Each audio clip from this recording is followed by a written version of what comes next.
嘿，大家好，我是静香。我的频道一天天的壮大，经过2个多月的努力和大家的陪伴呢，我们的订阅量也超过了2000人。无论是200、2000还是2万，这些数字背后都代表着你们给予我的肯定，所以也不断激励我坚持创作出加拿大和海外华人生活的相关内容。大家都知道，我们的留言区呢，也是一个很重要的交流区域。每个朋友的留言，我第一时间看到，基本上都会回复。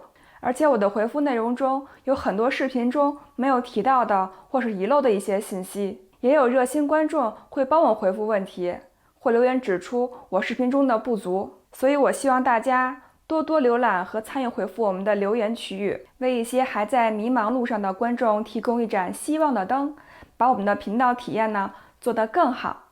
这一期我们将聊一聊10大快速融入加拿大的方法。如何做到让别人尊重你，不被歧视，不被排挤？那就先做好自己，提升自己。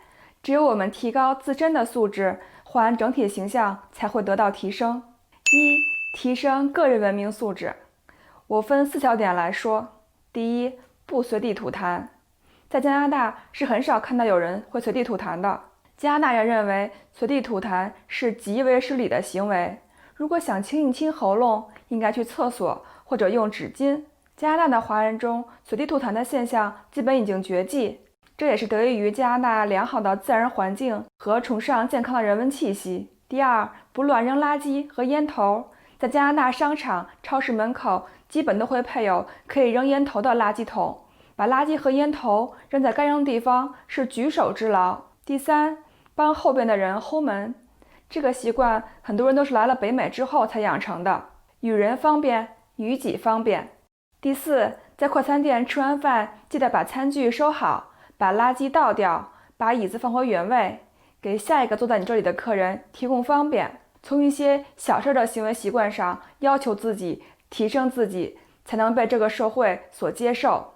二，加拿大的交通规则。在加拿大，法律规定行人具有绝对的路权，从来只有车让人，没有人让车。如果你想挑战一下这条法律，等待你的将不仅是高额罚款，严重的还可能有牢狱之灾。所以在加拿大开车要随时注意行人，无论是大路口还是小路口，甚至是行人违规行走，车辆都必须礼让。其实不止行人，动物过马路，车子也要停车礼让。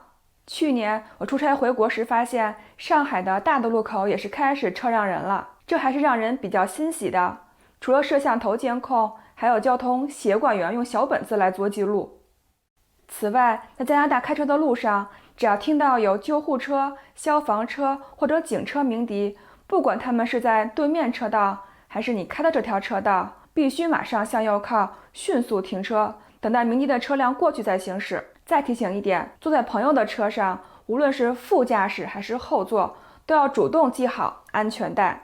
如果你忘了系了，而又不巧的被警察拦住，吃罚单的就是你的朋友了。此外，华人在加拿大开车应当特别注意，在加拿大催促其他车辆而按喇叭是一种十分不礼貌的行为，在这边很少会听见喇叭声。如果你后边的车按了喇叭，那表示他真的很生气。三，讲诚信，保持良好的信用度。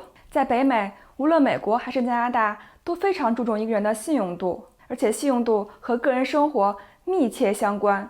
买房、租房、买保险都需要调查你的信用度。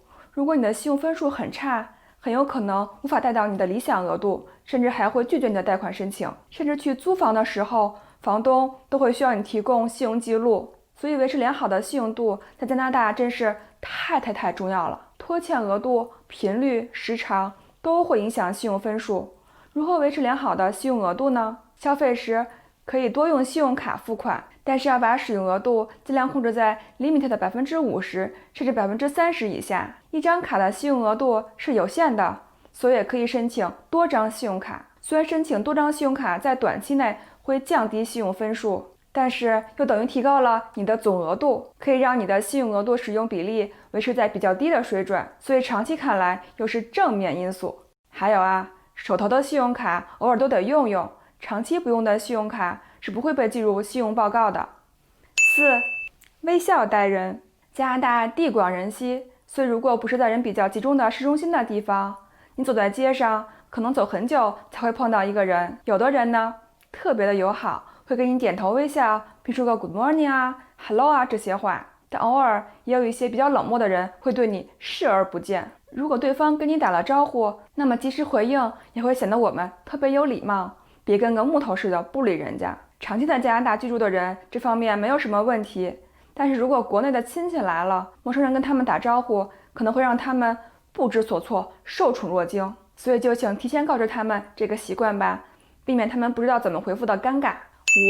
世界上最为严厉的禁烟法令以及饮酒的限制。在国内的餐厅吃饭的时候，如果不是那种特别高大上的餐厅，基本上抽烟是不受限制的。你吃一顿饭，邻桌小哥如果是个烟民，那你很有可能就吸了一顿二手烟啊！加拿大实施了世界上最为严厉的禁烟法令。根据联邦政府和各地区以及各省的规定，室内公共场合和工作场所是禁止吸烟的。例如在联邦政府的大楼、电梯、银行、商店、学校、公园及多数公共场所吸烟皆属违法。吸烟要离建筑物3米外，并且确认在吸烟区方可。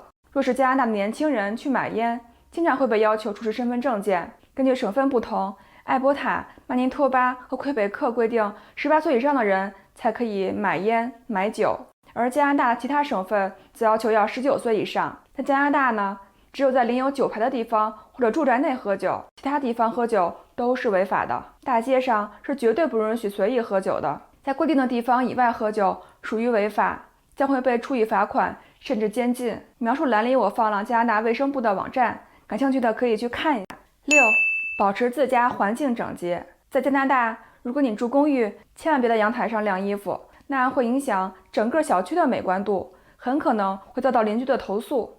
加拿大基本家家都有洗衣机和干衣机，所以也是很少有人会晾衣服的。如果你买了别墅，那么就要注意及时剪草。如果你的草已经疯长到一定的高度，而你又懒得去剪，那么脾气好的邻居呢，会提醒你剪草；脾气差的，直接给你告到市政府，市政府会给你一张警告单，甚至罚单。如果你还不剪，那么市政府会直接派人帮你除草，政府派的人工1小时100加币都是有可能的。不剪草，一是会影响整条街区的美观，二是会容易被贼盯上，因为不除草意味着你家长期没有人居住。7. 小费文化。虽然并没有法律规定在餐厅吃饭一定要付小费，但是这已经是一个约定俗成的观念了。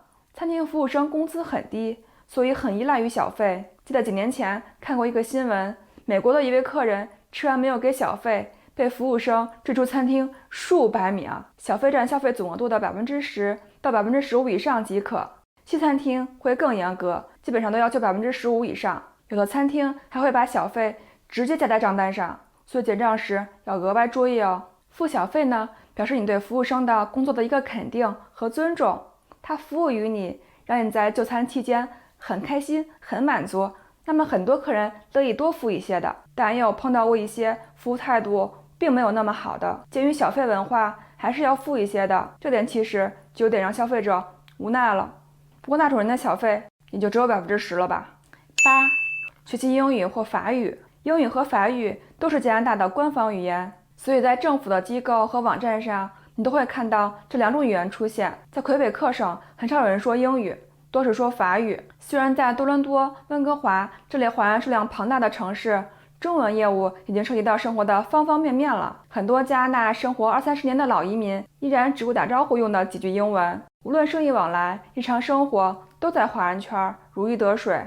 但是如果你想找到一份高薪工作，英语的水平起着至关重要的作用。学习英语是很多新移民来加拿大的第一课，也是很多人终身要学习的一堂课。9. 多参加当地的各类活动，比如体育活动、义工活动、教会活动、社区活动等。新移民可以通过参加这类活动来扩展自己的眼界和人脉。比如在北美，上至70-80岁的老人，下至小学生都有做义工的经历，也是本地人习惯的一种生活方式。参加义工活动不仅能加强与陌生人沟通的技巧与能力，提高英语水平，而且可以更好地掌握本地人生活的相关信息。10. 做事独立，靠自己，不依赖别人，不麻烦别人。当我们只身来到加拿大，从零开始，我们就应该有这样的意识。我们已经远离了以前在国内积累的人脉，比如家人、朋友、同学、生意伙伴，需要自己一步一个脚印，努力开拓新的人生。遇到麻烦事儿，需要自己独立解决，不要过于依赖别人，从自己做起，做一个高素质文明的华人。只有这样，我们才能整体的提高华人的形象，才能把自己的下一代教育得更文明，价值观更独立，才能更好的融入加拿大，融入北美。以上10点仅代表我的个人观点，如果你也赞同，就请给我点个赞，订阅我并开启通知小铃铛吧。我是静香，愿意与你探讨北美华人生活和文化，欢迎给我留言讨论。希望这期视频可以帮到你，或者有所共鸣。我们下周6见啦！